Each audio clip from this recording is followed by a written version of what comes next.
Yesterday we talked about the Bourbon Triumvirate, and that was made up of who? What three men? Go. Too slow. Joseph Brown, who was Georgia's Civil War governor and later became U.S. Senator. And there was some hinky goings on regarding Joe Brown becoming senator because Gordon had been elected. Colquitt was the governor. Gordon resigns his seat in the Senate, and Colquitt names Brown to take that seat. So a lot of collusion going on regarding that. We talked yesterday about Henry Grady and his newspaper, the Atlanta Constitution, and the fact that he becomes the voice of the Bourbons. He becomes the voice of a progressive South. In fact, coins the phrase, the New South. One of the things that they do is they bring what they call the International Cotton Exposition to Atlanta. There are three of them. There's one in 1881, there's one in 1887, and there's one in 1895. Their intent, their purpose is to draw attention to Georgia. Not just Georgia, but Georgia's industry. In particular, their textile industry. And what I'm about to pass around is the program, the guide from the 1895. So this is actually 128 years old. So please be careful with it. Okay? As I pass it around, please be careful. And again, what the ICE or the ICE was intended to do was to draw attention to Georgia. Hey, look at here. Look at me. Look at what I can do. Mom, right? Draw attention to Georgia. And it does. People realize, hey, Georgia's not only about growing cotton, they're also about processing cotton. They're about manufacturing textiles, clothing, cloth, all sorts of things. And it helps Georgia, people begin to look at Georgia as an industrial state and not just an agricultural state. People begin to invest in Georgia as I said, an industrial state and an agricultural state. So, again, what you're looking at, what we're passing around is the guide from 1895. Just happened to find that in the library one day. Some stuff they were giving away. Mm-hmm. It's amazing what you can find when you just open your eyes. No, they gave it to me. Gave me a bunch of stuff. So here's ice in 1881, just a drawing, a painting of ice in 1887, and then finally we get to the photograph in 1895, which is where that program is from. You know, people dressed up in their finery to go and look at cotton machines and whatever. And you can tell that photography has changed. From 1865, the Civil War, to 1895, people no longer have to stand still to have their picture taken. Here's a guy walking. Is he blurry? No. Here's a guy gesturing with his hand. Is his hand blurry? No. So technology had changed by then. All right. Not everybody is happy with the Bourbons. Not everybody is happy with the Democratic Party. Not everybody is happy with industry and business. Who do you think would not be happy? Farmers. They are resentful toward the Bourbons. They're resentful for this push to make Georgia an industrial state. One of the things that really angers the farmers is the drop in cotton prices. You're going to see in just a minute a chart that shows cotton prices, how much was produced, and how much it sold per pound from 1859 to 1890. And you can see production goes way up, but the cost goes way down. And that's a simple economic principle, supply and demand. The greater the supply, the higher or the lower the cost? Lower. The less supply you have, the higher the price. And so farmers are upset because they're not getting paid as much per pound as they were in 1859. Their labor costs have risen significantly. Why? Because they're no longer using slave labor. And so life is a little more difficult for farmers. And in order to counteract that, farmers create the Farmers Alliance. And they represent the interest of the farmer. And they do more than represent, they actually do some things. They create what are called cooperative stores, co-ops. And typically, if you buy things in bulk, you buy things cheaper. And that's what the co-op would do. They would buy, instead of each farmer buying 100 pounds of seeds, collectively they would go together and buy 1,000 pounds of seed. And it was cheaper that way. And then the individual farmer would go to the co-op and buy his 100 pounds of seed. He's getting it cheaper. Same thing. How many of y'all ever been to Sam's Warehouse or Costco? You buy things cheaper, right? Because you're buying, instead of 6 corn dogs, you're buying 48 corn dogs. And they're cheaper that way. Or instead of buying a 1-pound box of detergent, you're buying a 72-pound box of detergent. And it's cheaper that way. And so they found these co-ops would help the farmer. They also talk to the railroad companies and are able to negotiate deals for cheaper rates. And that makes their delivery cost cheaper. And then the last thing there is kind of to us, it's stupid. How many of y'all pay for the mail to be delivered at your house? Does the mailman bring you a bill for your mail delivery? No, he does not. Why? Because that's provided by the U.S. Postal Service. 1890, farmers don't get free mail delivery. They might make it to town once a month. They might make it to town every Saturday. Anyway, one of the things they have to do is go by the post office and get their mail because it's not being delivered to their house unless they pay for it. The farmers are already struggling. They don't want to pay for mail delivery. So one of the things that the Farmers Alliance does is it begins to push for what is called Rural Free Delivery, or RFD. How many of y'all can say the word rural? Rural. Rural? Sounds like Scooby-Doo. Rural. All right. So that's a really big deal for Georgia farmers. We want free mail delivery. It's not fair that just because we live 15 miles from town that we don't have mail delivery. And so that's something they push for. Now, we looked at cotton output and price. And what happens when you increase the supply of anything, the price goes down. And that was certainly true of cotton. And you can see what happened. In 1859, 5.4 million bales of cotton were produced. It sold for 11.5 cents a pound. 1866, about 2 million bales are produced, and it didn't sell. Or it didn't sell for much. Why was that? What was going on? It's the first year after the Civil War. So cotton industry is in a shambles. 1873, 4.2 million bales, and look what it sold for. 14 cents a pound. 1880, we increase it by another 2.4 million bales. What happens to the price? It's almost 5 cents a pound, right? And then 1890, 8.7. Again, we increase it another 2.1 million bales. And what happens to the price? Drops over a penny.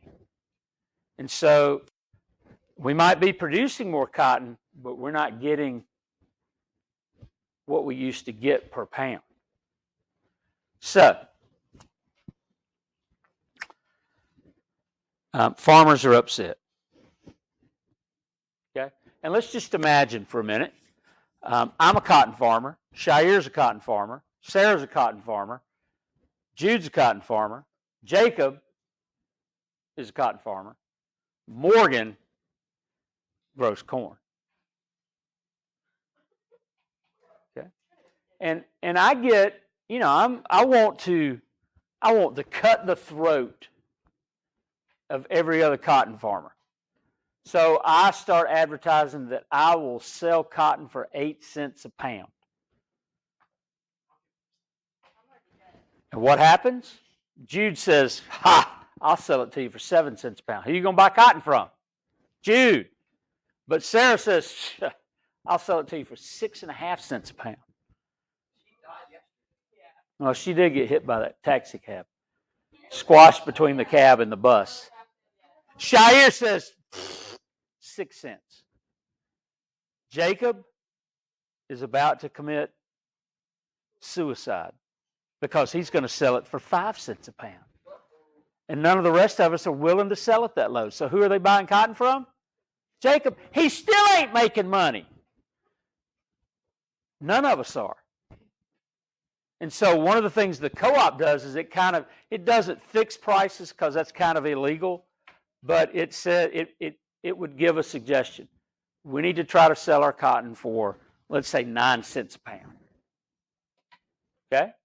And that way we're not competing with each other to see who can die first. Does that make sense? Okay. Now, here's our question for the day. If you get it right, I'll give you a muffin. How much does cotton sell for in Georgia today per pound? Give me a figure. Just arbitrary figure. $20 a pound? $2 a pound? $5 a pound? $50 a pound? 50 cents a pound? 128 cents a pound. Dollars. $3. 10. 30. 12. $76 a pound. $36 a pound. $13. 4. 14. 75 cents. $2. All right. You actually were pretty darn close. Bala, no, because you weren't dead on it. I'll tell you in a minute. Bala said 75 cents a pound. 76 cents a pound? You still are close, but no cigar. No. It's 82.4 cents a pound. Now, you think about it, the price of cotton hasn't gone up all that much when you look at the value of a dollar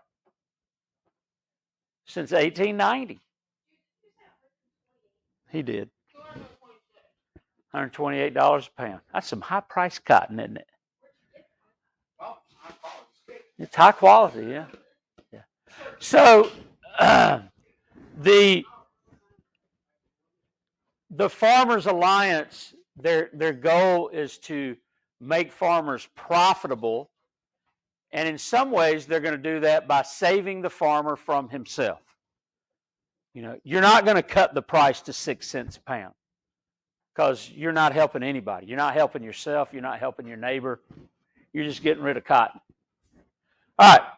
So they formed their own political party because they're angry with the Democrats, because the Democrats have walked off and left the farmer.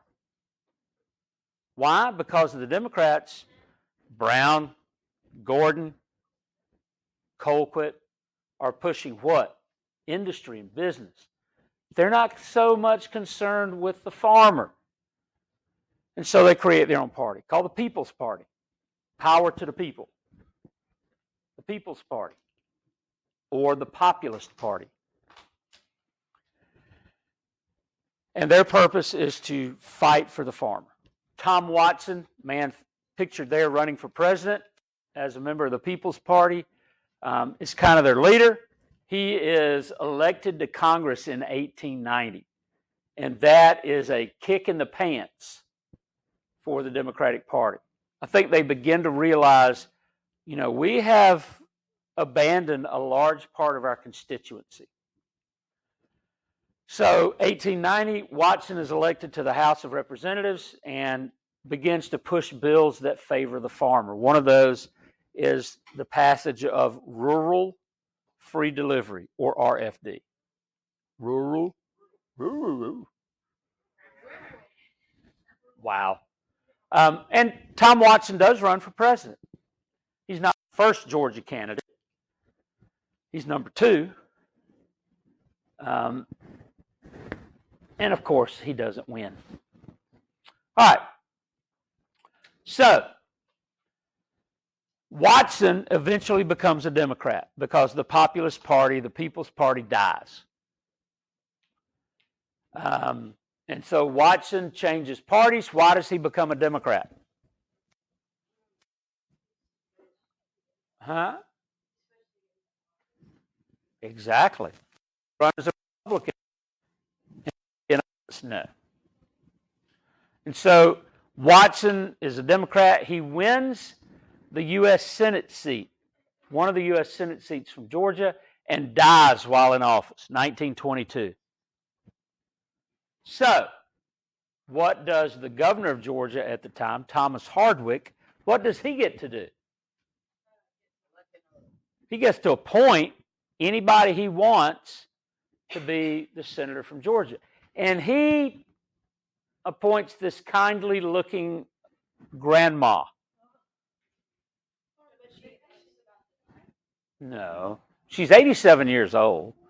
He appoints her to be the senator from Georgia, and she serves for exactly 1 day. Her name is Rebecca Latimer Felton. Now, the interesting thing is that Georgia is adamantly opposed to women voting in 1922. That's one of the big issues in the country, is the women's suffrage movement, women's right to vote. Rebecca Latimer Felton is actually one who's in favor of women voting. And it is a shock to the nation that Georgia and their governor appoints Rebecca Latimer Felton to be the senator. She only serves for a day. There's a special election that is held, and that election is won by Walter F. George, who the Mercer Law School is named after, in case you were wondering. But she does serve for a day, and she is the first female senator in American history. Stan has some things to say about old Becky. So let's see what Stan has to say about Miss Felton, Mrs. Felton, Senator Felton.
Okay, so Rebecca Felton is not your kindly old grandmother.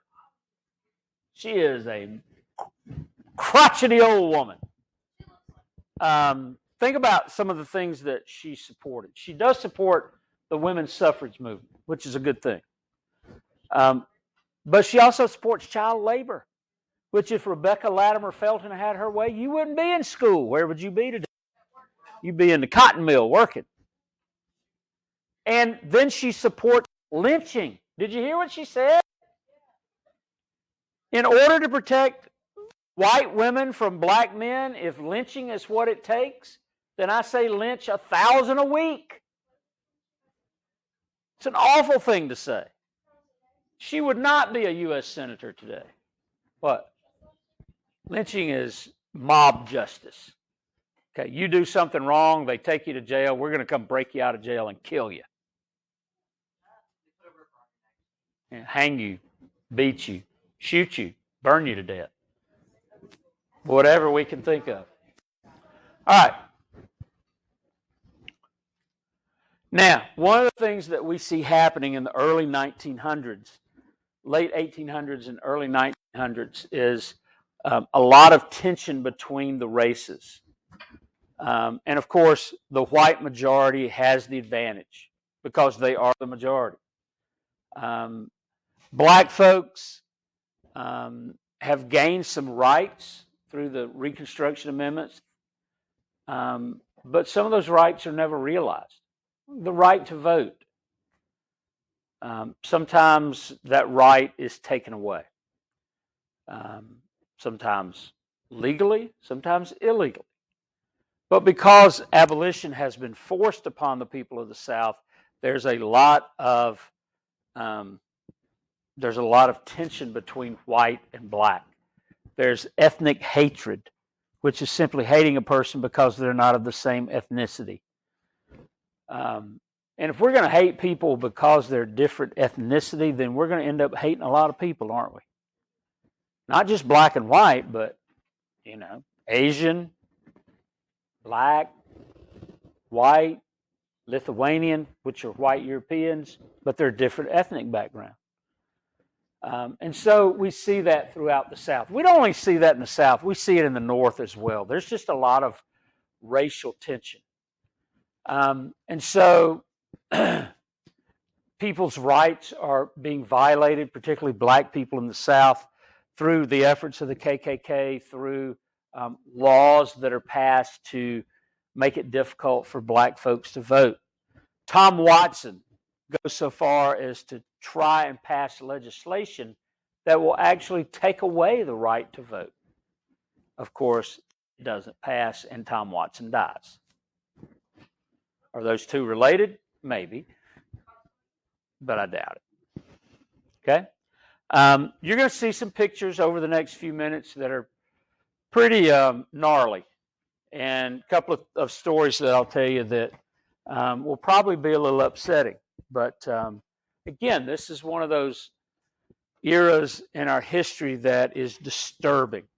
It's difficult to look at. It's difficult to listen to, but yet we need to, because we need to know our past so that we can be better prepared for our future.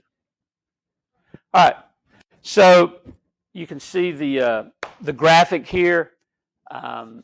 Between 1865, the end of the Civil War, and 1980, there were, according to this organization, 589 reported lynchings in Georgia. That number is actually closer to 700 reported lynchings in Georgia. And you can see Baldwin County is, where's good old Baldwin County? Right here. It's kind of a darker color. The darker the color, the fewer the amount of lynchings. So Baldwin County, as far as I can tell, had one lynching between 1865 and 1980. Other places, you see the brighter reds, as many as 20 plus in a county. Central Georgia had quite a few. But again, there's only one that I can determine from Baldwin County. WMAZ a couple of years ago had a little story about lynchings in Central Georgia, and it's worth watching. So we're going to watch it. I'll watch the Papa John's commercial first, but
Boop.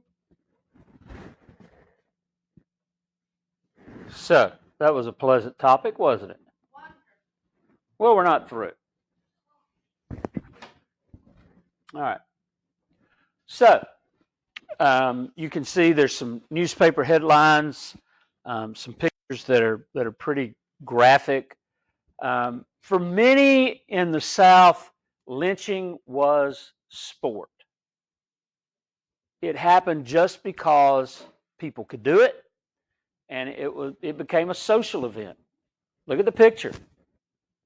I mean, if we saw somebody hanging from a telephone pole downtown today, would we gather around that and have our picture taken? I don't think so. But you can look at this picture and you get an idea of the mentality of the men that are standing there. There's a sign hanging off this poor fella, and it says, "Please do not wake." I mean, how sick is that? But yet, that's what took place. And a man might be lynched for an offense as simple as failing to open the door for a woman. A black man, if he did that. Or in some cities, some towns, it was not necessarily written into the law, but if a black man met a white woman on the same sidewalk, he had to cross to the other side of the street. Or just suppose, how many of you, when you're walking down the street and you see somebody and you look at each other, do you ignore them or do you say something to them? Hey, how are you? I think most of us, I know I do. I'll talk to anybody. Talk to a billy goat if I could get him to talk back to me. But it's just common courtesy, common decency, right? Just to greet the people that you meet. Not in early 20th century Georgia. A black man would not dare to speak to a white woman on the street. If he did, he ran the risk of being lynched. And we don't know what these guys did. Maybe they did commit a crime, but rather than letting justice be done through the court system, the mob decided to take it upon themselves to exact justice, and that's what they did. Then you see some newspaper headlines: raging Georgia mobs lynch 3 Negroes, mob of white men slaughter 4 Negroes, and this is actually the Moores Mill lynching that took place. But let me tell you about Mary Turner. Mary Turner lived in Lowndes County, Valdosta, Georgia. And there was a man there. He's 31 years old. He's a white plantation owner. His name is Hampton Smith. And he was notorious for mistreating his workers. And as a result, it was very difficult for him to hire people to come and work for him because he was prone to beating his workers, to verbally abusing them in other ways. So it was hard for him to get people to come work for him. Well, he worked a deal with the sheriff. If somebody, was in jail and needed to work off their sentence, they could come work for him. One such man was a 19-year-old kid named Sidney Johnson. Sidney Johnson got arrested for throwing dice, for gambling. So he's arrested and he's sentenced to pay $30. Do you think Sidney Johnson had $30? So he is given to Hampton Smith to work off that $30 fine. Well, Sidney Johnson is under the impression that he's supposed to be paid. He's not. He becomes ill, or at least he claims to be ill, and Hampton Smith beats him. Well, Sidney Johnson didn't like being beaten, so Sidney found a gun and shot Hampton Smith dead. Graveyard dead. Well, and what you're about to find out is that 2 wrongs don't make a right. Because for the next week, a mob of white men in Lowndes and Brooks County, right next to each other, went on a lynching rampage, lynched more than 13 people, in a 1 week period. One of those people was Mary Turner's husband. And she did like most grieving widows would do. She spoke out on behalf of her husband. He hadn't done anything. He just happened to be black. He just happened to be in the wrong place at the wrong time. Truly. And so Mary Turner, on May the 19th of 1918, stands out in public and calls out the men who have lynched her husband and said she would bring charges against them. She would make sure they were arrested. Did I mention she's 33 years old? She's 8 months pregnant. Well, the newspaper the next day said that Mary Turner had used unwise words. Direct quote, unwise words. She's in fear for her life, so she runs. She tries to get out of Lowndes County. Well, she's 8 months pregnant. So it's difficult. She's caught. And she is taken to a bridge on the Lowndes County, Brooks County line called Folsom Bridge. And there her ankles are tied together. She is suspended upside down. Gasoline is poured on her and she is lit. Her clothes burned off. Any of y'all ever been burned? I mean, just a little minor burn. Hurts, doesn't it? You imagine your entire body being burned and you're still alive? And then somebody takes out a knife, slices open her abdomen. Her unborn baby falls to the ground and is stomped to death. She is riddled with bullets. She's cut down. And she and her unborn baby are buried in a shallow grave.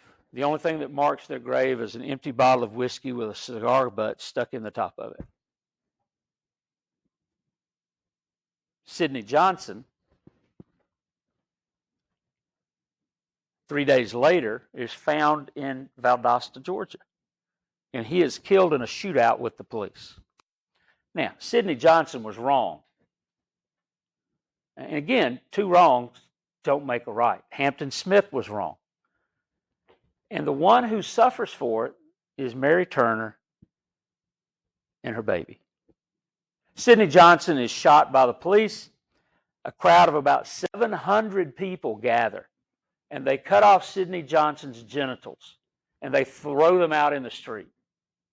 They tie a rope around his neck, and they drag him some 20 miles to a church, of all places.